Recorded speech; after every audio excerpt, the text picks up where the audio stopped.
ਖਾਲਸਾ ਜੀ ਚੈਨਲ ਨੂੰ ਸਬਸਕ੍ਰਾਈਬ ਕਰਨ ਤੋਂ ਬਾਅਦ 'ਚ ਆਲ ਨੋਟੀਫਿਕੇਸ਼ਨ ਨੂੰ ਜ਼ਰੂਰ ਔਨ ਕਰੋ ਤਾਂ ਕਿ ਸਾਡੀ ਕਥਾ ਕੀਰਤਨ ਦੀ ਹਰ ਵੀਡੀਓ ਤੁਹਾਡੇ ਤੱਕ ਪਹੁੰਚਦੀ ਰਹੇ ਅਤੇ ਵੀਡੀਓ ਨੂੰ ਲਾਈਕ ਕਰਨਾ ਨਾ ਭੁੱਲਣਾ ਜੀ। ਪਤਿਤ ਪਾਵਨ ਭਗਤ ਵਤਸਲ ਕਿਰਪਾ ਨਿਧਾਨ ਦਸਾਂ ਪਾਤਸ਼ਾਹੀਆਂ ਦੀ ਜੋਤ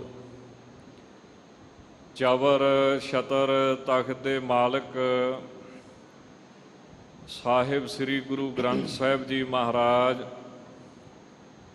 ਸਤਿਗੁਰਾਂ ਦੀ ਪਾਵਨ ਪਵਿੱਤਰ ਹਜ਼ੂਰੀ ਅੰਦਰ ਜੁੜ ਬੈਠੀ ਗੁਰੂ ਰੂਪ ਖਾਲਸਾ ਸਾਧ ਸੰਗਤ ਜੀਓ, ਆਓ ਜੋ ਧੰਨ ਗੁਰੂ ਰਾਮਦਾਸ ਸਾਹਿਬ ਜੀ ਦੇ ਪਾਵਨ ਪਵਿੱਤਰ ਦਰ ਸੱਚਖੰਡ ਸ੍ਰੀ ਹਰਿਮੰਦਰ ਸਾਹਿਬ ਤੋਂ ਸ਼ਹੀਦਾਂ ਦੇ ਸਰਤਾਜ ਬਾਣੀ ਕੇ ਬੋਹਿਤ ਧੰਨ ਗੁਰੂ ਅਰਜਨ ਦੇਵ ਸਾਹਿਬ ਜੀ ਨੇ ਪਾਵਨ ਪਵਿੱਤਰ ਸ੍ਰੀ ਮੁਖਵਾਕ ਬਖਸ਼ਿਸ਼ ਕੀਤਾ ਹੈ, ਤਿਸ ਦੀ ਵਿਚਾਰ ਆਪ ਸੰਗਤਾਂ ਕਿਰਪਾ ਕਰੋ, ਜਿਸ ਕਰਕੇ ਸਾਡੀ ਹਾਜ਼ਰੀ ਸਤਿਗੁਰੂ ਜੀ ਦੇ ਚਰਨਾਂ ਵਿੱਚ ਲੱਗ ਸਕੇ। ਜੈਤਸਰੀ ਦੀ ਵਾਰ ਅੰਦਰ ਧੰਨ ਗੁਰੂ ਅਰਜਨ ਦੇਵ ਸਾਹਿਬ ਮਹਾਰਾਜ ਇਹ ਪਾਵਨ ਪਵਿੱਤਰ ਉਪਦੇਸ਼ ਸਾਨੂੰ ਬਖਸ਼ਿਸ਼ ਕਰਕੇ ਦੇ ਰਹੇ ਨੇ। ਇੱਕ ਵਾਰੀ ਰਸਨਾ ਕਰੀਏ ਪਵਿੱਤਰ ਆਖੋ ਜੀ ਵਾਹਿਗੁਰੂ ਜੀ ਕਾ ਖਾਲਸਾ ਵਾਹਿਗੁਰੂ ਜੀ ਕੀ ਫਤਿਹ। ਸਤਨਾਮ ਸ੍ਰੀ ਵਾਹਿਗੁਰੂ ਸਾਹਿਬ ਜੀ। ਸਲੋਕ ਮਨ ਇੱਛਾ ਦਾਨ ਕਰਨੰ ਸਰਬਤਰ ਆਸਾ ਪੂਰਨ ਹੈ। ਧੰਨ ਗੁਰੂ ਅਰਜਨ ਦੇਵ ਸਾਹਿਬ ਕਿਰਪਾ ਕਰਦੇ ਹੋਏ ਫਰਮਾਉਂਦੇ ਨੇ ਕਿ ਜਿਹੜਾ ਵਾਹਿਗੁਰੂ ਪਰਮੇਸ਼ਰ ਸਾਡੇ ਮਨ ਦੀਆਂ ਇੱਛਾਵਾਂ ਨੂੰ ਦਾਨ ਰੂਪ ਦੇ ਵਿੱਚ ਸਾਨੂੰ ਪੂਰਾ ਕਰਨ ਵਾਲਾ ਹੈ, ਜਿਹੜਾ ਵਾਹਿਗੁਰੂ ਪਰਮੇਸ਼ਰ ਸਾਡੀਆਂ ਸਾਰੀਆਂ ਹੀ ਆਸਾਂ ਪੂਰੀਆਂ ਕਰਨ ਵਾਲਾ ਹੈ, ਜਿਸ ਪਰਮਾਤਮਾ ਦੇ ਵਿੱਚ ਏਡੀ ਵੱਡੀ ਬਰਕਤ ਹੈ ਕਿ ਜੋ ਮੰਗ ਹੈ ਠਾਕੁਰ ਆਪਣੇ ਤੇ ਸੋਈ ਸੋਈ ਦੇਵੈ, ਨਾਨਕ ਦਾਸ ਮੁਖ ਤੇ ਜੋ ਬੋਲੇ ਇਹਾਂ ਉਹਾਂ ਸੱਚ ਹੋਵੇ। ਵੈਸੇ ਗੁਰਬਾਣੀ ਮੁਤਾਬਕ ਵਸਤੂ ਉਹ ਮਿਲਦੀ ਹੈ ਜਿਹੜੀ ਸਾਡੇ ਸੰਜੋਗਾਂ ਦੇ ਵਿੱਚ ਹੋਵੇ। ਆਪਾਂ ਪੜ੍ਹਦੇ ਹਾਂ ਸੰਜੋਗ ਵਿਜੋਗ ਦੋਇ ਕਾਰ ਚਲਾਵੈ ਹੈ ਲੇਖੈ ਆਵੈ ਭਾਗ, ਪਰ ਇੱਕ ਹੁੰਦਾ ਪਰਉਪਕਾਰ। ਜਿਵੇਂ ਸੇਵਾ ਹੁੰਦੀ ਹੈ, ਪਰਉਪਕਾਰ ਹੁੰਦਾ ਹੈ ਤੇ ਤਰਸ ਹੁੰਦਾ ਹੈ। ਵੈਸੇ ਤੇ ਉਹ ਵਸਤੂ ਮਿਲਦੀ ਹੈ ਜਿਹੜੀ ਸਾਡੇ ਕਰਮਾਂ ਦੇ ਵਿੱਚ ਹੈ, ਇਹ ਅਟੱਲ ਸਿਧਾਂਤ ਹੈ। ਪਰ ਮਹਾਂਪੁਰਸ਼ ਜਾਂ ਸਾਡੇ ਸਤਿਗੁਰੂ ਉਹ ਕਈ ਵਾਰੀ ਸਾਡੇ ਉੱਤੇ ਤਰਸ ਕਰਕੇ ਜਾਂ ਪਰਉਪਕਾਰ ਕਰਕੇ ਸਾਨੂੰ ਉਹ ਦਾਤ ਵੀ ਦੇ ਦਿੰਦੇ ਨੇ ਜਿਹੜੀ ਸਾਡੇ ਕਰਮਾਂ 'ਚ ਨਹੀਂ ਲਿਖੀ ਹੁੰਦੀ। ਪਰਉਪਕਾਰ ਤੇ ਤਰਸ ਇਹ ਕਰਮਾਂ ਤੋਂ ਬਾਹਰ ਹੁੰਦਾ ਹੈ।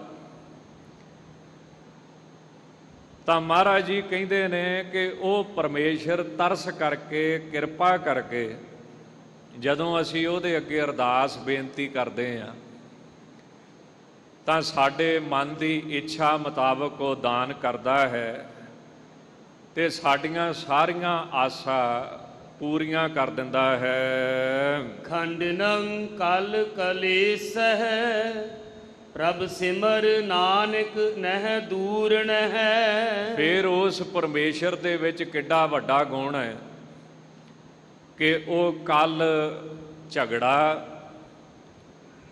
ਤੇ ਕਲੇਸ਼ ਪੰਜ ਤਰ੍ਹਾਂ ਦੇ ਮੰਨੇ ਗਏ ਨੇ। ਅਵਿਦਿਆ ਹੈ, ਅਸਮਿਤਾ ਹੈ, ਰਾਗ ਹੈ, ਦਵੈਸ਼ ਹੈ, ਅਭਿਨਵੇਸ਼, ਇਹ 5 ਕਲੇਸ਼ ਮੰਨੇ ਗਏ ਨੇ ਜਿਹੜੇ ਕਦੇ ਵੀ ਬੰਦੇ ਦਾ ਮਨ ਸ਼ਾਂਤ ਨਹੀਂ ਹੋਣ ਦਿੰਦੇ, ਮਨ ਟਿਕਣ ਨਹੀਂ ਦਿੰਦੇ, ਮਨ ਸਹਿਜ 'ਚ ਨਹੀਂ ਆਉਣ ਦਿੰਦੇ। ਉਹ ਵਾਹਿਗੁਰੂ ਪਰਮੇਸ਼ਰ ਐਸੀ ਕਿਰਪਾ ਕਰਨ ਵਾਲਾ ਹੈ ਕਿ ਸਾਡੇ ਝਗੜਿਆਂ ਨੂੰ, ਸਾਡੇ ਕਲੇਸ਼ਾਂ ਨੂੰ, ਸਾਡੇ ਕੀਤੇ ਹੋਏ ਪਾਪਾਂ ਨੂੰ ਖੰਡਣ ਕੱਟਣ ਵਾਲਾ ਹੈ। ਉਹਦੀ ਮਰਜ਼ੀ ਹੋਵੇ ਤੇ ਸਾਡੇ ਜਿਹੜੇ ਕੀਤੇ ਹੋਏ ਪਾਪ ਨੇ 1 ਸਕਿੰਟ ਦੇ ਵਿੱਚ ਹੀ ਉਹ ਕੱਟ ਦੇਵੇ। ਵਾਹਿਗੁਰੂ ਨਾਮ ਦੇ ਵਿੱਚ ਏਡੀ ਵੱਡੀ ਤਾਕਤ ਮੰਨੀ ਗਈ ਹੈ। ਇੱਕ ਵਾਰੀ ਵੀ ਕਿਸੇ ਦੇ ਮੂੰਹੋਂ ਵਾਹਿਗੁਰੂ ਨਿਕਲੇ ਤਾਂ ਉਸ ਸਿੱਖ ਦੇ ਕੀਤੇ ਹੋਏ ਪਾਪ ਕੱਟੇ ਜਾਂਦੇ ਨੇ। ਉਹ ਭਾਵੇਂ ਸਾਰੇ ਜਨਮ ਦੇ ਹੋਣ। ਪਰ ਸਵਾਲ ਪੈਦਾ ਹੁੰਦਾ ਹੈ, ਫਿਰ ਇਹ ਤੁਸੀਂ ਵਾਰੀ-ਵਾਰੀ ਕਿਉਂ ਵਾਹਿਗੁਰੂ ਵਾਹਿਗੁਰੂ ਕਰਦੇ ਰਹਿੰਦੇ ਹੋ? ਵਾਹਿਗੁਰੂ ਤੇ ਇੱਕ ਵਾਰੀ ਬੜਾ ਹੈ। ਜਦੋਂ ਤੁਸੀਂ ਵਾਰੀ-ਵਾਰੀ ਵਾਹਿਗੁਰੂ ਵਾਹਿਗੁਰੂ ਕਰਦੇ ਹੋ ਤਾਂ ਵਾਹਿਗੁਰੂ ਦਾ ਮੁੱਲ ਨਹੀਂ ਘਟਾਉਂਦੇ ਤੁਸੀਂ, ਉਹ ਤਾਂ ਇੱਕ ਵਾਰੀ ਬੜਾ ਹੈ। ਤਾਂ ਮਹਾਂਪੁਰਸ਼ ਇਸ ਗੱਲ ਦਾ ਜਵਾਬ ਦਿੰਦੇ ਨੇ, ਸਤਿਗੁਰੂ ਸਾਹਿਬਾਨ ਇਸ ਗੱਲ ਦਾ ਜਵਾਬ ਦਿੰਦੇ ਨੇ ਕਿ ਜਿਹੜਾ ਸਾਡਾ ਮਨ ਹੈ ਨਾ, ਇਹ ਪਾਰੇ ਵਰਗਾ ਚੰਚਲ ਹੈ। ਇਹਨੂੰ ਵਸ ਵਿੱਚ ਕਰਨ ਵਾਸਤੇ ਸਾਨੂੰ ਵਾਰੀ-ਵਾਰੀ ਵਾਹਿਗੁਰੂ ਵਾਹਿਗੁਰੂ ਵਾਹਿਗੁਰੂ ਦੁਹਰਾਉਣਾ ਪੈਂਦਾ ਹੈ। ਨਹੀਂ ਤੇ ਵਾਹਿਗੁਰੂ ਤੇ ਇੱਕ ਵਾਰੀ ਵੀ ਮੂੰਹ ਨਿਕਲ ਗਿਆ ਤਾਂ ਕਹਿੰਦੇ ਤੇਰੇ ਕੀਤੇ ਹੋਏ ਪਾਪ ਸਾਰੇ ਹੀ ਕੱਟੇ ਜਾ ਸਕਦੇ। ਤਾਂ ਮਹਾਰਾਜ ਜੀ ਕਹਿੰਦੇ ਹਨ, ਘੋਰ ਦੁਖਿਅੰ ਅਨਕ ਹਤਿਅੰ ਜਨਮ ਦਾਰਿਦਰੰ ਮਹਾ ਵਿਖਿਆਦੰ ਮਿਟੰਤ ਸਗਲ ਸਿਮਰੰਤ ਹਰ ਨਾਮ ਨਾਨਕ ਜੈਸੇ ਪਾਵਕ ਕਾਸਟ ਭਸਮੰ ਕ੍ਰੋਧ। ਵਾਹਿਗੁਰੂ ਜੀ ਦਾ ਨਾਮ ਅੱਗ ਦੀ ਨਿਆਈ, ਸੁੱਕੀਆਂ ਲੱਕੜਾਂ ਨੂੰ ਸਾੜਨ ਵਾਲਾ, ਪਾਪਾਂ ਨੂੰ ਖਤਮ ਕਰਨ ਵਾਲਾ ਹੈ। ਤਾਂ ਮਹਾਰਾਜ ਸੱਚੇ ਪਾਤਸ਼ਾਹ ਫਰਮਾਉਂਦੇ ਨੇ ਕਿ ਉਹ ਪਰਮਾਤਮਾ ਕੀਤੇ ਹੋਏ ਪਾਪ ਕੱਟਦਾ ਹੈ, ਕਲਪਨਾ ਮੇੜਦਾ ਹੈ, ਕਲੇਸ਼ਾਂ ਨੂੰ ਖਤਮ ਕਰਦਾ ਹੈ। ਉਸ ਪ੍ਰਭੂ ਦਾ ਸਿਮਰਨ ਕਰ। ਉਹ ਵਾਹਿਗੁਰੂ ਤੇਰੇ ਤੋਂ ਦੂਰ ਨਹੀਂ, ਸਿਰਫ ਤੇਰੀ ਯਾਦ ਅੰਦਰ ਨਾ ਹੋਣ ਕਰਕੇ ਉਹ ਤੈਨੂੰ ਦੂਰ ਜਾਪਦਾ ਹੈ। ਕਲਗੀਧਰ ਸੱਚੇ ਪਾਤਸ਼ਾਹ ਬਾਣੀ ਵਿੱਚ ਫਰਮਾਉਂਦੇ ਨੇ ਕਿ ਜ਼ਾਹਰ ਜ਼ਹੂਰ ਹੈ, ਕਿ ਹਾਜ਼ਰ ਹਜ਼ੂਰ ਹੈ। ਹੋਰ ਵੀ ਬੜੇ ਸੁੰਦਰ ਪ੍ਰਸੰਗ ਆਉਂਦੇ ਨੇ ਕਿ ਉਹ ਪਰਮੇਸ਼ਰ ਵਾਹਿਗੁਰੂ ਹਰ ਥਾਂ 'ਤੇ ਹਾਜ਼ਰ ਹੈ, ਹਰ ਜਗ੍ਹਾ 'ਤੇ ਵਿਆਪਕ ਹੈ। ਤਾਂ ਮਹਾਰਾਜ ਫਰਮਾਉਂਦੇ ਹਨ, ਹਬ ਰੰਗ ਮਾਣੇ ਜਿਸ ਸੰਗ ਤੈਸਿਉ ਲਾਈਐ ਨੇਹੋ। ਜਿਸ ਪਰਮਾਤਮਾ ਦੀ ਕਿਰਪਾ ਨਾਲ ਤੂੰ ਸਾਰੇ ਰੰਗ ਮਾਣਦਾ ਹੈ, ਰੰਗ ਦਾ ਭਾਵ ਆਨੰਦ, ਸੁਖ। ਅੱਜ ਕੱਲ੍ਹ ਸਮਾਂ ਇਸ ਤਰ੍ਹਾਂ ਦਾ ਬਣ ਚੁੱਕਾ ਹੈ ਕਿ ਹਰ ਚੀਜ਼ ਦਾ ਵਪਾਰੀਕਰਨ ਹੋ ਗਿਆ। ਹਰ ਚੀਜ਼ ਤੁਹਾਨੂੰ ਬਾਜ਼ਾਰ ਵਿੱਚੋਂ ਮਿਲੇਗੀ, ਪਰ ਫਿਰ ਵੀ ਇੱਕ ਚੀਜ਼ ਐਸੀ ਹੈ ਕਿ ਜਿਹੜੀ ਗੁਰੂ ਦੀ ਕਿਰਪਾ ਨਾਲ ਹੀ ਮਿਲਦੀ ਹੈ। ਉਹ ਕੀ? ਲੱਖ ਖੁਸ਼ੀਆਂ ਪਾਤਸ਼ਾਹੀਆਂ ਜੇ ਸਤਿਗੁਰ ਨਦਰ ਕਰੇ। ਤਾਂ ਮਹਾਰਾਜ ਕਹਿੰਦੇ ਜਿਹਦੇ ਕਰਕੇ ਤੂੰ ਖੁਸ਼ੀਆਂ ਮਾਣੇ, ਆਨੰਦ ਮਾਣੇ, ਸੁਖ ਮਾਣੇ, ਸਾਰੇ ਰਸ ਮਾਣਦਾ ਹੈ, ਭੋਗਦਾ ਹੈ, ਉਸ ਵਾਹਿਗੁਰੂ ਦੇ ਨਾਲ ਪ੍ਰੇਮ ਕਿਉਂ ਨਹੀਂ ਕਰਦਾ? ਅਖੀਰ ਪਿੱਛੇ ਤੇ ਉਹ ਹੀ ਹੈ, ਅੱਗੇ ਭਾਵੇਂ ਕੋਈ ਵੀ ਹੋਵੇ। ਗੁਰਬਾਣੀ ਦੀ ਇਹ ਗੱਲ ਬੜੀ ਡੂੰਘੀ ਹੈ ਕਿ ਹਰ ਵਸਤੂ ਦੇ ਪਿੱਛੇ ਪ੍ਰਮਾਤਮਾ ਹੈ। ਦਸਵੇਂ ਪਾਤਸ਼ਾਹ ਦੀ ਬਾਣੀ ਇਸੇ ਕਰਕੇ ਸਮਝ 'ਚ ਨਹੀਂ ਪੈਂਦੀ ਕਿ ਮਹਾਰਾਜ ਕੀ ਕਹੀ ਜਾਂਦੇ ਆ, ਨਮੋ ਸੂਰਜ ਸੂਰਜ। ਪਰ ਮਹਾਰਾਜ ਜੋ ਕਹਿ ਰਹੇ ਨੇ ਉਹ ਸਾਡੀ ਸਮਝ ਤੋਂ ਪਰੇ ਹੈ। ਮਹਾਰਾਜ ਕਹਿੰਦੇ ਨੇ ਕਿ ਜਿਹੜਾ ਸੂਰਜ ਦੇ ਪਿੱਛੇ ਸੂਰਜ ਹੈ ਉਹ ਕੌਣ ਆ ਦੱਸੋ? ਨਮੋ ਚੰਦਰ ਚੰਦਰੇ। ਜਿਹੜਾ ਚੰਦਰਮਾ ਦੇ ਪਿੱਛੇ ਚੰਦਰਮਾ ਹੈ ਉਹ ਦੱਸੋ ਕੌਣ ਹੈ? ਤਾਂ ਬਾਹਰੋਂ ਵੇਖਣ ਨੂੰ ਜੋ ਮਰਜ਼ੀ ਦਿਖਦਾ ਹੈ, ਅਖੀਰ ਪਿੱਛੇ ਕੌਣ ਹੈ? ਤਾਂ ਹਰ ਦਾਤ ਦੇ ਪਿੱਛੇ ਕੌਣ ਹੈ?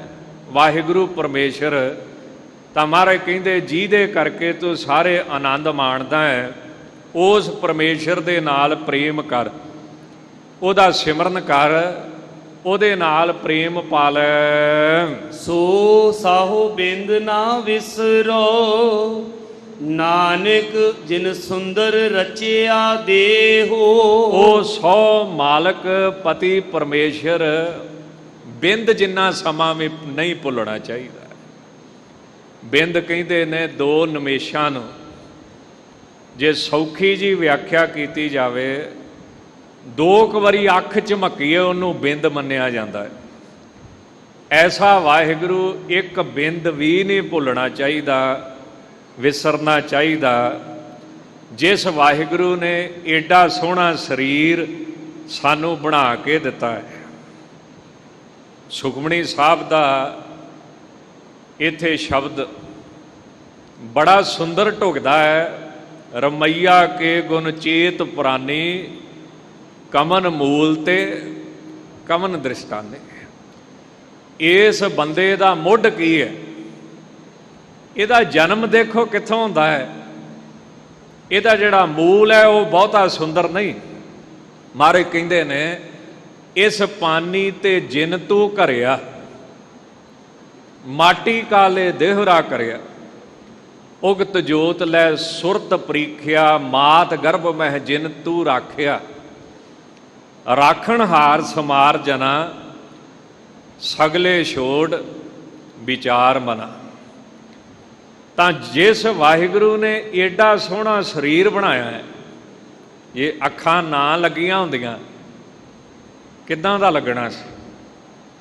ਕੰਨ ਨਾ ਲੱਗੇ ਹੁੰਦੇ, ਨੱਕ ਨਾ ਹੁੰਦਾ, ਕਿੱਦਾਂ ਦਾ ਲੱਗਣਾ ਸੀ?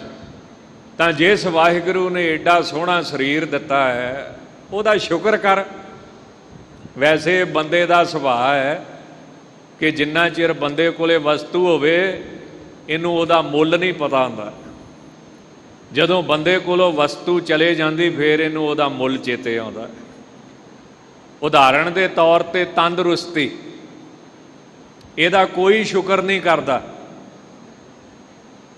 ਪਰ ਜਦੋਂ ਬੰਦਾ ਹੌਸਪੀਟਲ ਦੇ ਬੈੱਡ ਤੇ ਲੰਮੇ ਪੈ ਜਾਂਦਾ ਹੈ, ਫਿਰ ਭਾਈ ਸਾਹਿਬ ਜੀ ਮੇਰੀ ਕੜਾਹ ਪ੍ਰਸ਼ਾਦ ਦੀ ਦੇਗ ਦੀ ਅਰਦਾਸ ਕਰਿਓ। ਭਾਈ ਸਾਹਿਬ ਜੀ ਮੈਂ ਕਿਹੜਾ ਸ਼ਬਦ ਪੜ੍ਹਿਆ ਕਰਾਂ? ਤਾਤੀ ਵਾਉ ਨਾ ਲੱਗੇ ਹੀ ਪੜ੍ਹ ਲਿਆ ਕਰਾਂ, ਗੁਰ ਕਾ ਸ਼ਬਦ ਰਖਵਾਰੇ ਪੜ੍ਹ ਲਿਆ ਕਰਾਂ, ਜਾਂ ਫਿਰ 11 ਪਾਠ ਚੌਪਈ ਸਾਹਿਬ ਦੇ ਕਰਿਆ ਕਰਾਂ। ਤਾਂ ਬੰਦੇ ਦਾ ਸੁਭਾਅ ਕੀ ਹੈ ਕਿ ਜਿੰਨਾ ਚਿਰ ਬੰਦੇ ਕੋਲੇ ਵਸਤੂ ਹੈ ਉਹਦੀ ਕਦਰ ਨਹੀਂ। ਜਦੋਂ ਮਨੁੱਖ ਕੋਲੋਂ ਵਸਤੂ ਚਲੇ ਜਾਂਦੀ ਹੈ ਫਿਰ ਇਹਨੂੰ ਉਹਦੀ ਕਦਰ ਪਤਾ ਲੱਗਦੀ ਹੈ। ਬੜੇ ਬੜੇ ਪ੍ਰਸੰਗ ਆਉਂਦੇ ਨੇ। ਸ਼ੇਕਸਪੀਅਰ ਵਰਗੇ ਜਾਂ ਸ਼ੇਖ ਸਾਦੀ ਵਰਗੇ ਮਹਾਤਮਾ ਨਮਾਜ਼ ਪੜ੍ਹਨ ਮਨ ਬੇਈਮਾਨ ਹੋਇਆ, ਇੱਕ ਸੱਜਣ ਜੀ ਦੀਆਂ ਲੱਤਾਂ ਵੀ ਨਹੀਂ, ਉਹ ਰਿੜ ਕੇ ਨਮਾਜ਼ ਪੜ੍ਹਨ ਵਾਸਤੇ ਜਾ ਰਿਹਾ। ਨਮਾਜ਼ ਦਾ ਟਾਈਮ ਹੋ ਗਿਆ। ਸਾਦੀ ਨੇ ਆਪਣੇ ਮਨ ਨੂੰ ਸਮਝਾਇਆ, ਸਾਦੀ ਦੇਖ ਜਿਹਨੂੰ ਰੱਬ ਨੇ ਲੱਤਾਂ ਨਹੀਂ ਦਿੱਤੀਆਂ ਉਹ ਵੀ ਮਸੀਤੇ ਜਾਂਦਾ ਹੈ, ਤੈਨੂੰ ਤੇ ਰੱਬ ਨੇ ਕਿੱਡਾ ਸੋਹਣਾ ਸਰੀਰ ਦਿੱਤਾ, ਤੂੰ ਕਿਉਂ ਮਸੀਤੇ ਨਹੀਂ ਜਾਂਦਾ? ਇਹ ਕੀ ਆ ਸਮਝਾਉਣਾ। ਤਾਂ ਮਹਾਰਾਜ ਕਹਿੰਦੇ ਜਿਸ ਵਾਹਿਗੁਰੂ ਨੇ ਸਭ ਕੁਝ ਦਿੱਤਾ ਹੈ। ਸਾਦੀ ਸਾਹਿਬ ਦੇ ਜੀਵਨ 'ਚ ਇੱਕ ਬੜੀ ਸੁੰਦਰ ਘਟਨਾ ਆਉਂਦੀ ਹੈ। ਇੱਕ ਨੌਜਵਾਨ ਕੁੱਤੇ ਨੂੰ ਨਾਲ ਲੈ ਕੇ, ਕੁੱਤਾ ਕੇ ਬੱਕਰੀ ਇੱਦਾਂ ਕੁਝ ਉਹਨਾਂ ਦਾ ਜ਼ਿਕਰ ਆਉਂਦਾ ਹੈ ਪੋਥੀ ਦੇ ਵਿੱਚ। ਸਵੇਰੇ ਸਵੇਰੇ ਕਸਰਤ ਕਰਨ ਜਾਂਦਾ, ਖੇਡਣ ਜਾਂਦਾ, ਖੇਡ ਮੱਲ ਕੇ ਵਾਪਸ ਆਉਂਦਾ। ਜਦੋਂ ਜਾਂਦਾ ਪਿਆ ਸੀ ਤੇ ਉਹਦੇ ਗਲ ਦੇ ਵਿੱਚ, ਕੁੱਤੇ ਦੇ ਗਲ ਦੇ ਵਿੱਚ ਰੱਸੀ, ਪਟਾ, ਸੰਗਲੀ ਕਹਿ ਲਓ। ਸਾਦੀ ਬੜਾ ਮੂੰਹ ਫੱਟ ਫਕੀਰ ਸੀ, ਬੇਪਰਵਾਹ ਫਕੀਰ ਸੀ। ਉਹ ਕਹਿੰਦਾ ਇਹ ਜਿਹੜੀ ਤੂੰ ਗਲ ਦੇ ਵਿੱਚ ਸੰਗਲੀ ਪਾਈ ਆ ਇਹਦੇ ਕਰਕੇ ਵੱਜਾ ਵਾ। ਉਹ ਬੱਚਾ ਕਸਰਤ ਕੀਤੀ, ਖੇਡਿਆ, ਆਉਂਦਿਆਂ ਫਿਰ ਉਹਨੇ ਸੰਗਲੀ ਲਾ ਕੇ ਮੋਢੇ ਤੇ ਰੱਖ ਲਈ। ਕੁੱਤਾ ਕਦੀ ਅੱਗੇ ਕਦੀ ਪਿੱਛੇ, ਨਾਲੇ ਸਾਦੀ ਕੋਲੇ 5 ਮਿੰਟ ਖਲੋਤਾ। ਸਾਦੀ ਸਾਹਿਬ ਕੋਲੇ ਜਦੋਂ ਖਲੋਤਾ, ਕਦੀ ਪੈਰ ਚੱਟੇ ਕਦੀ ਪੂਛ ਮਾਰੇ।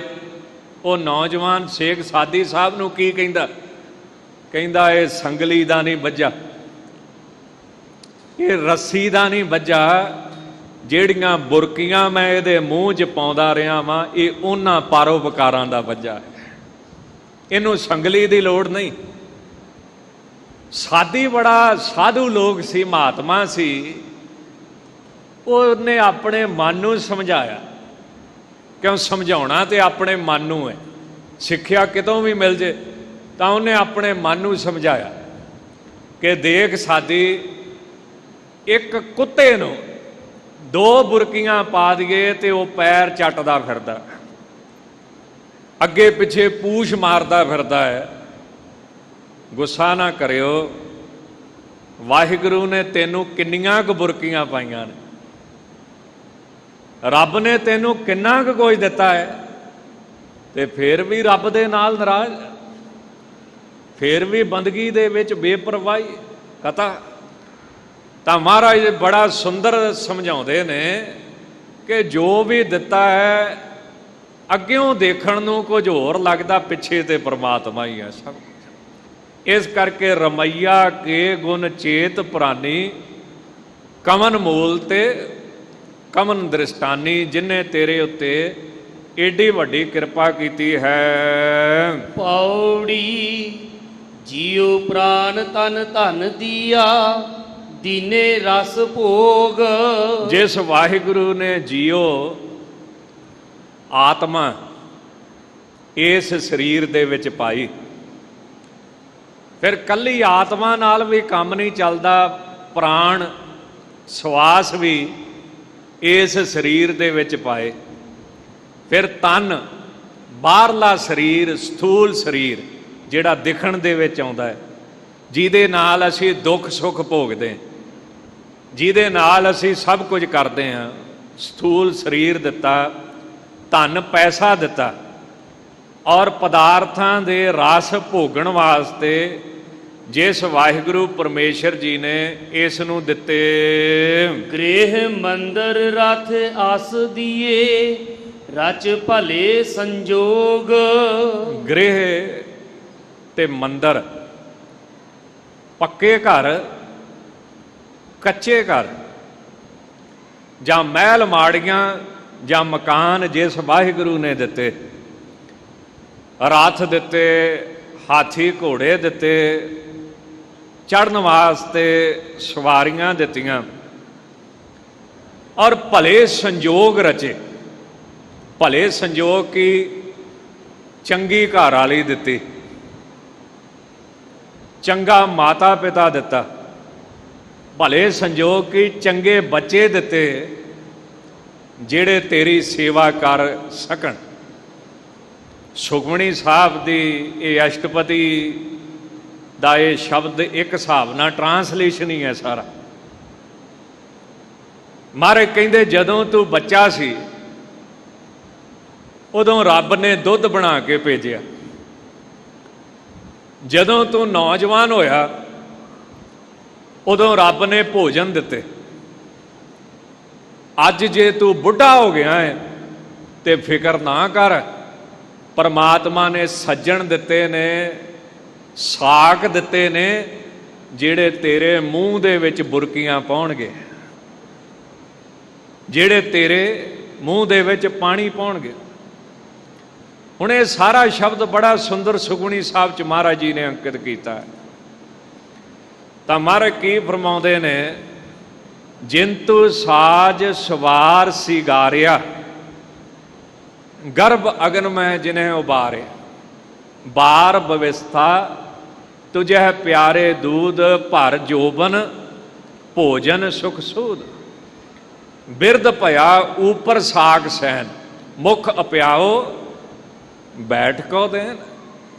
ਤੇਰੇ ਬੈਠੇ ਬਿਠਾਏ ਦੇ ਮੂੰਹ ਦੇ ਵਿੱਚ ਪਾਉਣਗੇ।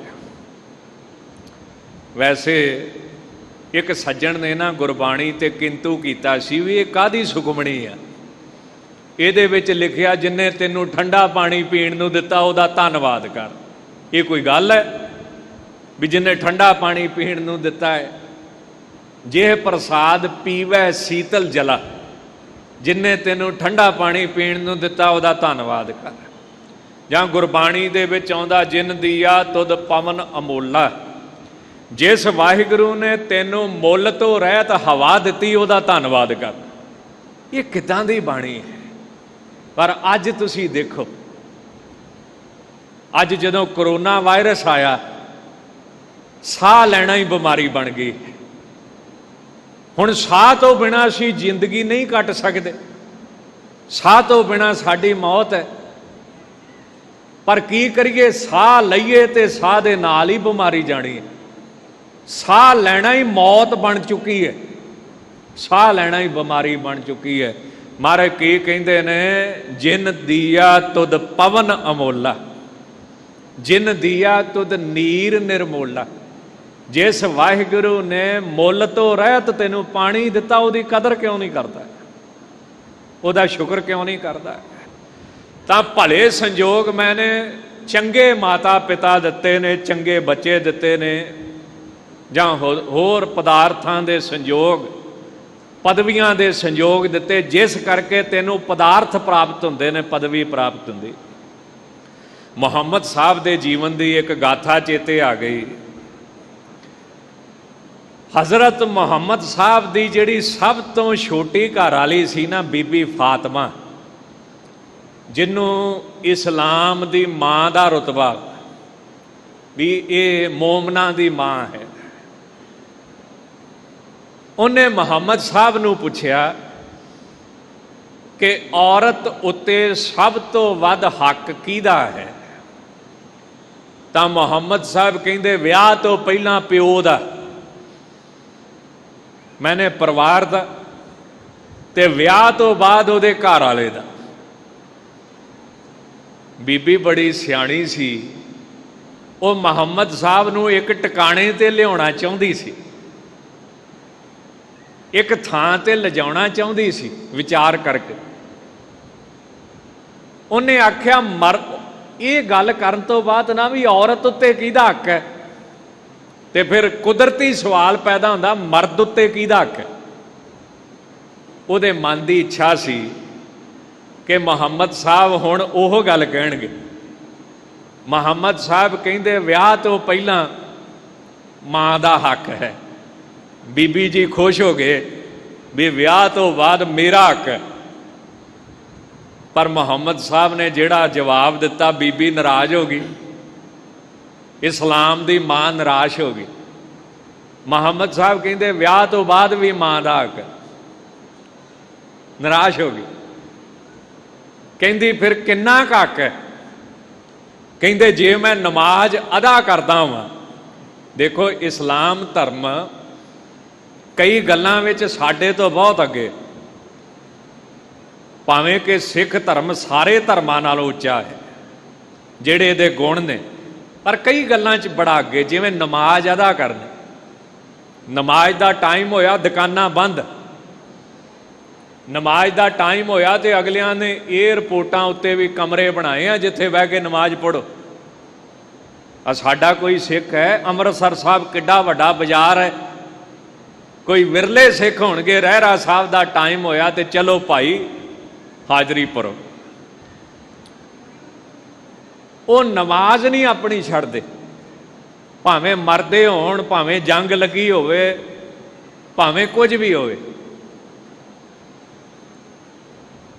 तां मुहम्मद साहब कहंदे, जे मैं नमाज भी पढ़दा होवां, अदा करदा होवां, ते मेरी मां मैनूं आवाज़ मार के कहे मुस्तफा, तो मैं विचे नमाज छड्ड के भी उठूँगा तो अपनी मां नूं पुछूँगा, मां तैनूं की तकलीफ है। हालांकि कोई भी मोमन नमाज नहीं अपनी छड्डदा, भावें जो मर्जी हो जाए। तो महाराज कहंदे ने कि जिन्हें तैनूं भले संजोग दिते, हुण इहो जे बच्चे किसे नूं मिलणगे जिहड़े मां प्यो की सेवा कर, इहो जिहा परिवार किसे नूं मिलेगा। ਇਹ ਗੱਲ ਨਿਬੜਦੀ ਆ ਸੱਜਣਾ ਸੰਜੋਗਾਂ ਤੇ। ਮਤ ਐਵੇਂ ਵਹਿਮ ਪਾਲੀ, ਪਦਾਰਥ ਵੀ ਸੰਜੋਗਾਂ ਉੱਤੇ ਹੈ ਤੇ ਪਦਵੀ ਵੀ ਸੰਜੋਗਾਂ ਉੱਤੇ, ਵਡਿਆਈ ਵੀ ਸੰਜੋਗਾਂ ਉੱਤੇ ਹੈ। ਤੇ ਯਾਦ ਰੱਖੀ ਹਮੇਸ਼ਾ ਸੰਜੋਗ ਰਹਿਣੇ ਨਹੀਂ, ਕਿਉਂ ਸੰਜੋਗ ਦੇ ਨਾਲ ਵਿਯੋਗ ਵੀ ਖਲੋਤੇ ਨੇ, ਵਿਯੋਗ ਵੀ ਆਉਣੇ ਨੇ। ਤਾਂ ਜਿਸ ਵਾਹਿਗੁਰੂ ਨੇ ਭਲੇ ਸੰਜੋਗ ਦਿੱਤੇ ਹਨ, ਸੁਤ ਬਨਤਾ ਸਾਜਨ ਸੇਵਕ ਦੀਏ, ਪ੍ਰਭ ਦੇਵਨ ਜੋਗ।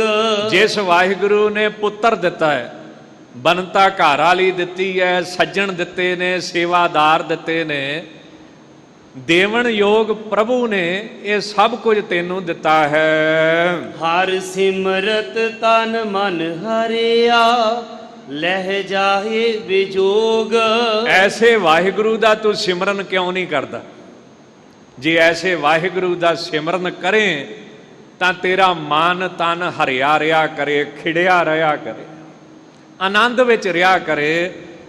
ਤੇ ਜਿਹੜੇ ਵਿਯੋਗ ਨੇ, ਜਿਨ੍ਹਾਂ ਸੰਜੋਗਾਂ ਬਾਅਦ ਆਉਣਾ ਹੀ ਆਉਣਾ ਹੈ, ਉਹ ਵਿਯੋਗ ਵੀ ਤੈਨੂੰ ਮਰਨ ਦਾ ਜਾਂ ਪਦਾਰਥਾਂ ਦਾ ਵਿਯੋਗ, ਮਰਨ ਦਾ ਵਿਯੋਗ, ਵਿਛੋੜੇ ਦਾ ਵਿਯੋਗ ਤੈਨੂੰ ਕਦੀ ਵੀ ਨਹੀਂ ਲੱਗੇਗਾ। ਸਾਧ ਸੰਗ ਹਰ ਗੁਣ ਰਮਹੁ, ਬਿਨ ਸੇ ਸਭ ਰੋਗ। ਸਾਧੂਆਂ ਦੇ ਸੰਗ ਵਿੱਚ ਬਹਿ ਕੇ ਵਾਹਿਗੁਰੂ ਜੀ ਦੇ ਗੁਣਾਂ ਨੂੰ ਉਚਾਰਨ ਕਰੋ, ਉਹਨਾਂ ਦੇ ਗੁਣਾਂ ਨੂੰ ਯਾਦ ਕਰੋ, ਜਿਸ ਕਰਕੇ ਤੇਰੇ ਸਾਰੇ ਰੋਗ ਮਿਟ ਜਾਣਗੇ। ਆਓ ਨਾਲ ਨਾਲ ਜੋ ਲੜੀਵਾਰ ਕਥਾ ਚੱਲ ਰਹੀ ਹੈ, ਇਹਦੀ ਵੀ ਵਿਚਾਰ ਕਰਨ ਦਾ ਯਤਨ ਕਰੀਏ। ਧੰਨ ਗੁਰੂ ਰਾਮਦਾਸ ਸਾਹਿਬ ਮਹਾਰਾਜ ਕਿਰਪਾ ਕਰ ਰਹੇ ਹਨ। ਰਾਮ ਕਲੀ ਮਹੱਲਾ ਚੌਥਾ, ਸਤਿਗੁਰ ਦਾਤਾ ਵੱਡਾ ਵੱਡ ਪੁਰਖ ਹੈ, ਜਿਤ ਮਿਲਿਆ ਹਰ ਉਰ ਧਾਰੇ। ਸਤਿਗੁਰੂ ਜਿਹੜਾ ਹੈ ਉਹ ਵੱਡਿਆਂ ਤੋਂ ਵੀ ਵੱਡਾ ਹੈ, ਉਹ ਪੁਰਖ ਪੂਰਾ ਹੈ, ਉਹਦੇ ਵਰਗਾ ਹੋਰ ਕੋਈ ਦਾਤਾ ਨਹੀਂ।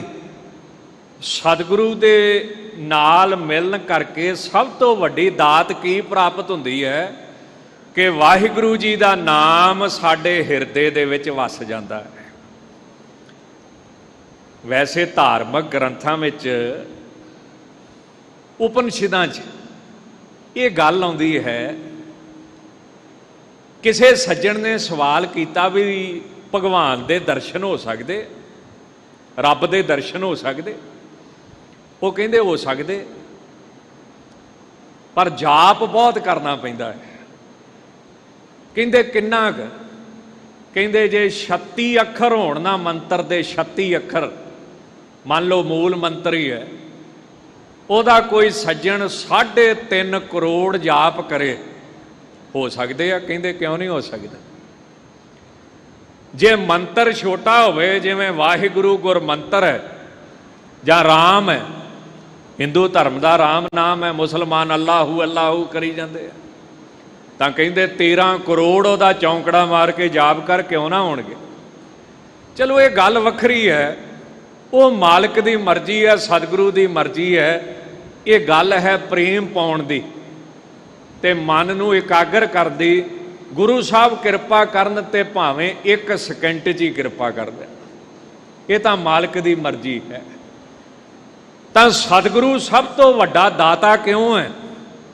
ਸਤਿਗੁਰੂ ਦੀ ਕਿਰਪਾ ਦੇ ਨਾਲ ਵਾਹਿਗੁਰੂ ਦਾ ਨਾਮ ਸਾਡੇ ਔਰ ਹਿਰਦੇ ਦੇ ਵਿੱਚ ਧਾਰ ਲਈਦਾ ਹੈ, ਵਸ ਜਾਂਦਾ ਹੈ। ਜੀ ਦਾਨ ਗੁਰ ਪੂਰੈ ਦੀਆ, ਹਰ ਅੰਮ੍ਰਿਤ ਨਾਮ ਸਮਾਰੇ। ਕਿਉਂਕਿ ਸਤਿਗੁਰੂ ਸਦਾ ਦਾ ਜੀਵਨ ਦਾਨ ਦਿੰਦਾ ਹੈ।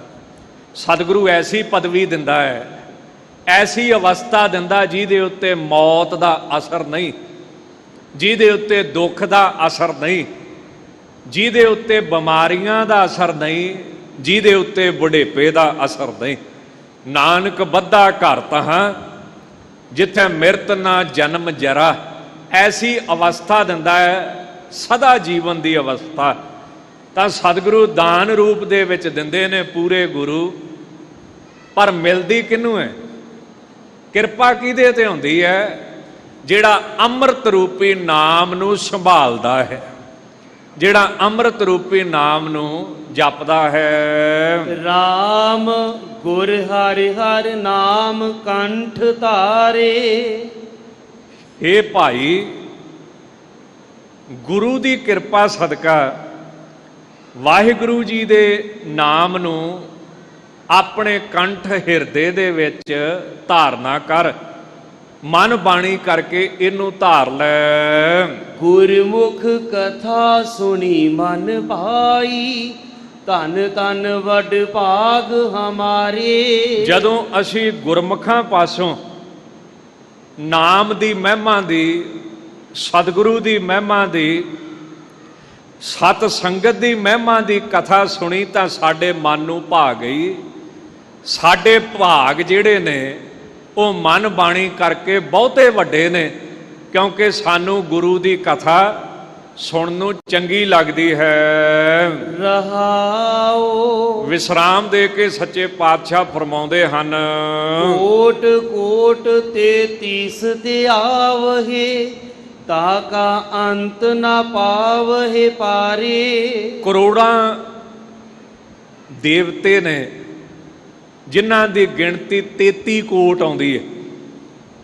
इहदे दो अर्थ विद्वान करदे ने, जां ते 33 करोड़ ते जां फिर 33 कोट मैंने किस्मां।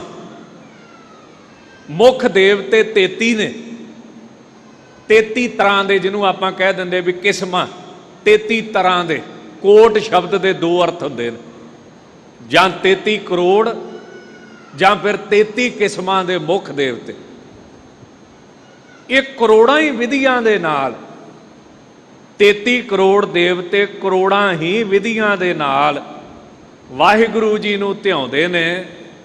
पर वाहिगुरू जी दा अंत जिहड़ा है वो किसे तो भी पाया नहीं जाता। हृदय काम कामनी मांग है, रिद मांग है हाथ पसारे। क्यों वाहिगुरू जी की प्राप्ति नहीं हुंदी? क्योंकि हिरदे विच काम बैठा है। काम कहंदे इच्छा नूं, इच्छा नहीं मरदी, ते काम नहीं कहंदे इस्त्री नूं। इस्त्री आदਿਕ पदार्थ, इस्त्री हो गई, पैसा हो गया। हिरदे दे विच ये चीज़ां मेरे बैठियां होईयां ने, ये वस्तुआं ही मैं रब तो मंगदा रहिना हाँ, जिस करके वाहिगुरू दी मैनू प्राप्ति हुंदी नहीं।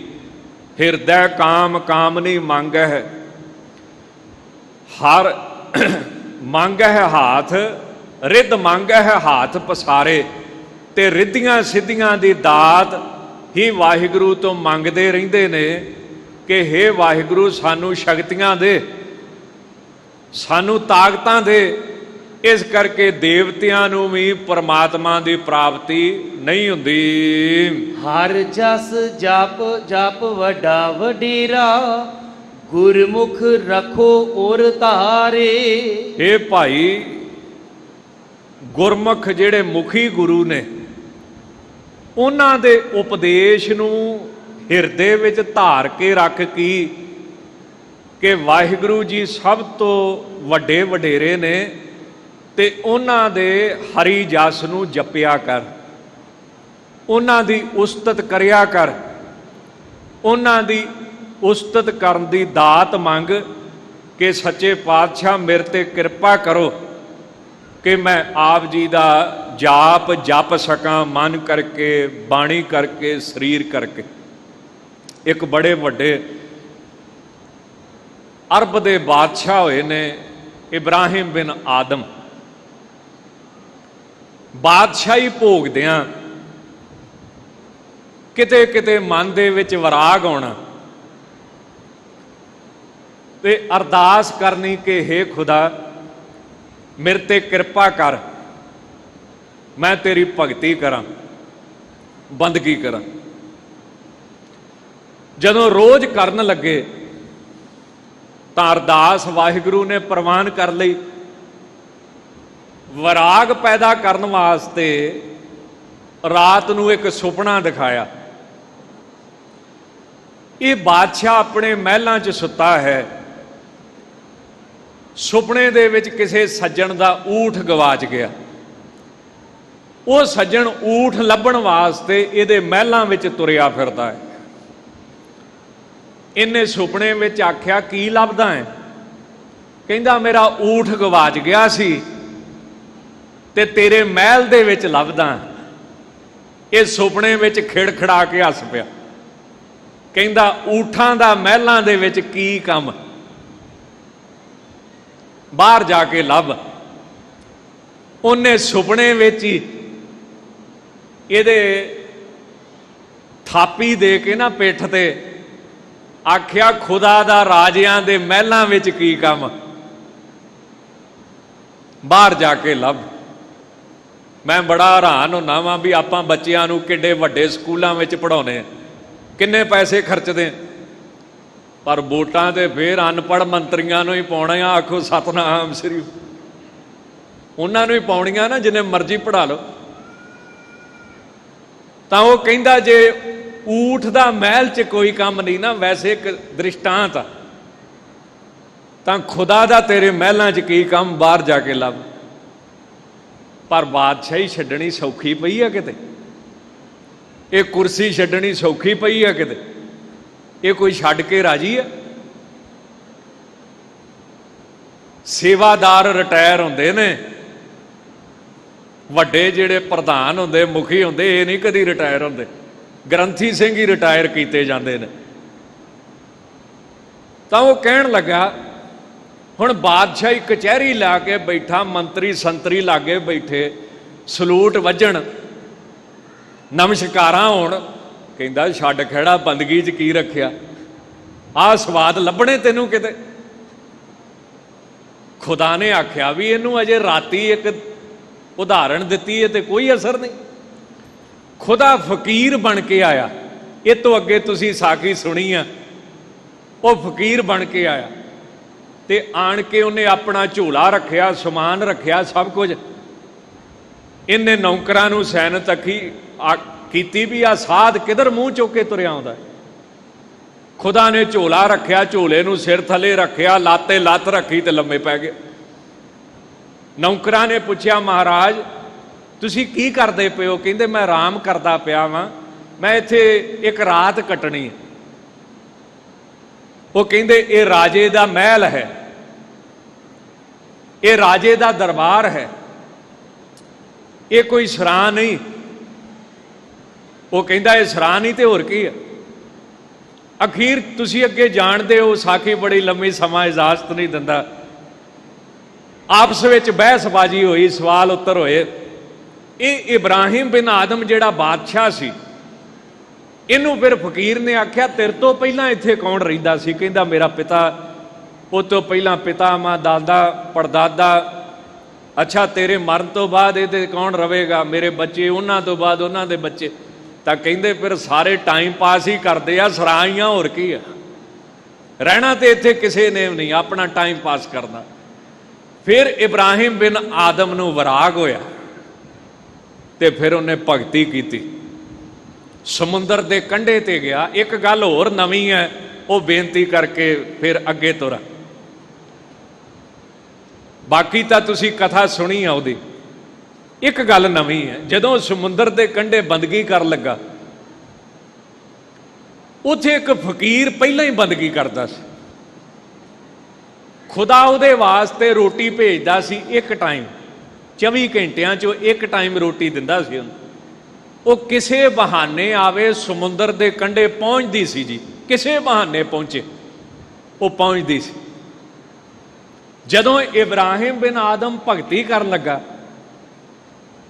ਇਹਨੂੰ 2 ਟਾਈਮ ਰੋਟੀ ਪਹੁੰਚਣ ਲੱਗ ਪਈ। ਉਹ ਜਿਹੜਾ ਪਹਿਲਾ ਫਕੀਰ ਸੀ, ਉਹ ਗੁੱਸੇ ਹੋ ਗਿਆ। ਉਹ ਕਹਿੰਦਾ, ਇਹ ਕੱਲ ਦਾ ਸਾਧ, ਇਹਨੂੰ ਖੁਦਾ ਤੂੰ 2 ਟਾਈਮ ਰੋਟੀਆਂ ਭੇਜਿਓ ਵੀ ਰੰਗ ਬਰੰਗੀਆਂ, ਤੇ ਮੈਨੂੰ 20 ਸਾਲ ਹੋ ਗਏ ਤਪ ਕਰਦੇ ਨੂੰ, ਮੈਨੂੰ ਇੱਕ ਟਾਈਮ ਆਵੇ ਉਹ ਵੀ ਸੁੱਕੀਆਂ। ਇਹ ਬੇਇਨਸਾਫੀ ਹੈ, ਇਹ ਅਨਿਆਂ ਹੈ। ਕਹਿੰਦੇ, ਖੁਦਾ ਦੀ ਆਵਾਜ਼ ਆਈ ਕਿ ਇਹਨੇ ਮੇਰੇ ਵਾਸਤੇ ਬਾਦਸ਼ਾਹੀ ਛੱਡੀ ਹੈ। ਤੂੰ ਕੀ ਛੱਡਿਆ। ਇੱਥੇ ਤੇ ਛੱਡਣ ਦੇ ਮੁੱਲ ਪੈਂਦੇ ਆ। ਅੱਜ ਤੋਂ ਪ੍ਰਣ ਕਰ ਲਓ, ਮੈਂ ਸ਼ਰਾਬ ਛੱਡਦਾ ਵਾਂ, ਖੁਦਾ ਕਹਿੰਦਾ ਮੈਂ ਤੇਰੇ ਅੱਗੇ ਹਾਜ਼ਰ ਹੋ ਜਾਊਂਗਾ। ਇੱਥੇ ਤੇ ਛੱਡਣ ਦੇ ਮੁੱਲ ਪੈਂਦੇ ਆ। ਅੱਜ ਤੋਂ ਪ੍ਰਣ ਕਰ ਲਓ ਕਿ ਮੈਂ ਕੇਸ ਕੱਟਣੇ ਛੱਡਦਾ ਵਾਂ। ਇੱਥੇ ਤੇ ਛੱਡਣ ਦੇ ਮੁੱਲ ਪੈਂਦੇ ਆ। ਜਿੰਨੇ ਕੁਝ ਛੱਡਿਆ ਨਹੀਂ ਉਹਦੀ ਕਦਰ ਬਹੁਤੀ ਖੁਦਾ ਵੀ ਨਹੀਂ ਕਰਦਾ। ਤਾਂ ਮਹਾਰਾਜ ਜੀ ਅੱਗੇ ਬੇਨਤੀ ਹੈ ਕਿ ਹੇ ਵਾਹਿਗੁਰੂ, ਜਿਵੇਂ ਇਬਰਾਹਿਮ ਬਿਨ ਆਦਮ ਅਰਦਾਸਾਂ ਕਰਦਾ ਸੀ ਬਾਦਸ਼ਾਹ ਹੋ ਕੇ ਵੀ ਮੇਰੇ ਤੇ ਕਿਰਪਾ ਕਰ, ਮੈਂ ਤੇਰੀ ਭਗਤੀ ਕਰਾਂ, ਤੇਰੀ ਬੰਦਗੀ ਕਰਾਂ, ਤੇਰਾ ਨਾਮ ਜਪਾਂ, ਕਿਉਂਕਿ ਕਿਰਪਾ ਤੇ ਆਪ ਹੀ ਕਰਦੀ ਹੈ। ਤਾਂ ਇਹ ਦਾਤ ਅਸੀਂ ਮੁਖੀ ਗੁਰਾਂ ਦੇ ਉਪਦੇਸ਼ ਦੇ ਨਾਲ ਹਿਰਦੇ 'ਚ ਧਾਰਨ ਕਰਦੀ ਹੈ ਤੇ ਵਾਹਿਗੁਰੂ ਜੀ ਦਾ ਜਸ ਮਨ ਬਾਣੀ ਸਰੀਰ ਕਰਕੇ ਜਪਣਾ ਹੈ, ਕਰਨਾ ਹੈ। ਜੇ ਵਡ ਭਾਗ ਹੋਵੇ ਤਾਂ ਜਪੀਐ, ਹਰ ਭਉ ਜਲ ਪਾਰਿ ਉਤਾਰੇ। ਜੇ ਵੱਡੇ ਭਾਗ ਹੋਣ ਤਾਂ ਵਾਹਿਗੁਰੂ ਜੀ ਦਾ ਨਾਮ ਜਪਿਆ ਜਾਂਦਾ ਹੈ। ਵਾਹਿਗੁਰੂ ਕਿਰਪਾ ਕਰਕੇ, ਤਰਸ ਕਰਕੇ, ਮਿਹਰ ਕਰਕੇ ਇਸ ਸੰਸਾਰ ਰੂਪੀ ਸਮੁੰਦਰ ਤੋਂ ਪਾਰ ਉਤਾਰ ਦਿੰਦਾ ਹੈ। ਹਰ ਜਨ ਨਿਕਟ ਨਿਕਟ ਹਰ ਜਨ ਹੈ, ਹਰ ਰਾਖੈ ਕੰਠ ਜਨ ਧਾਰੇ। ਜਿਹੜੇ ਵਾਹਿਗੁਰੂ ਜੀ ਦੇ ਜਨ ਨੇ, ਪਰਮੇਸ਼ਰ ਦੇ ਪਿਆਰੇ ਸੰਤ ਨੇ, ਇਹ ਸਭ ਤੋਂ ਨੇੜੇ ਨੇ।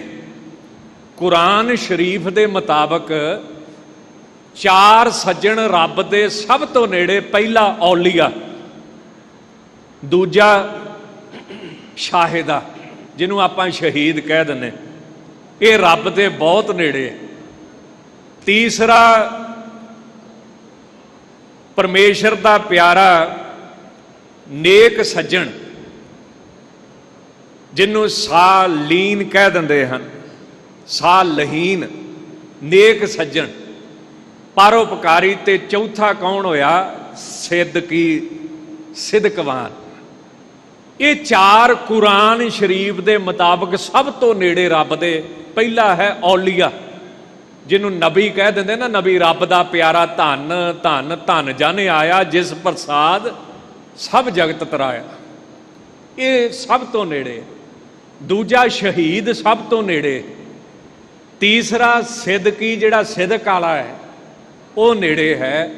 ਤੇ ਚੌਥਾ ਕੀ? ਨੇਕ ਜਨ, ਪਰਉਪਕਾਰੀ। ਤੇਰੇ ਜਨ ਪਰਉਪਕਾਰੀ ਆਏ, ਜੀ ਦਾਨ ਦੇ ਭਗਤੀ ਲਾਇਨ, ਹਰ ਸਿਉ ਲੈਨ ਮਿਲਾਏ। ਇਸ ਗੱਲ ਉੱਤੇ ਗੁਰੂ ਰਾਮਦਾਸ ਹੈ ਮੋਹਰ ਲਾਉਂਦੇ ਆ। ਹਰ ਜਨ ਨਿਕਟ, ਰੱਬ ਦੇ ਸਭ ਤੋਂ ਨੇੜੇ ਹਰ ਜਨ ਨੇ, ਨਿਕਟ ਹਰ ਜਨ ਹੈ।